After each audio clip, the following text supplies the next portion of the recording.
పులివెందుల నియోజకవర్గంలో దొరికినంత దోచుకోవటమే పనిగా పెట్టుకున్నారట BTech Ravi. Barytes, ఇసుక, తాజాగా గ్రావెల్ ఇలా దొరికిన చోట దొరికినట్లుగా తన అనుచరులతో కొండలను తొలిచేసి వేరే వ్యక్తుల మైనింగ్లోకి వెళ్లి మరి రాత్రికి రాత్రే బైరటీస్లు దొంగలిస్తున్నారనే ఆరోపణలు వినిపిస్తున్నాయి. తాజాగా ఎమ్మెల్సీ రామ్ గోపాల్ రెడ్డి అనుచరులకు వారిని అడ్డుకుంటూ అక్రమంగా వేంపల్లిలో గ్రావెల్ దందాకు తెరలేపారట బీటెక్ రవి. ఈ దందా ఇప్పుడు బీటెక్ రవి వర్సెస్ రామ్ గోపాల్ రెడ్డిల మధ్య వార్గా మారింది.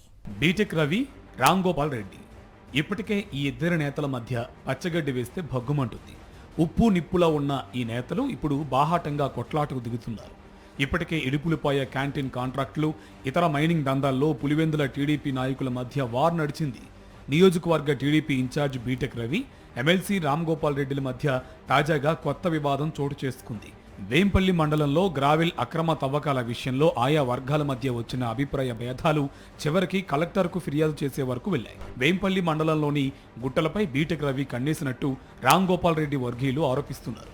అనుమతులు లేకుండా గ్రావెల్ దోచుకుంటున్నారని ఆయనపై ఆరోపణలు వినిపిస్తున్నాయి. మరోవైపు అనుమతి ఉన్న క్వారీ ఒకటి ఇదే ప్రాంతంలో రామ్ గోపాల్ రెడ్డి వర్గానికి చెందిన వ్యక్తికి ఉంది.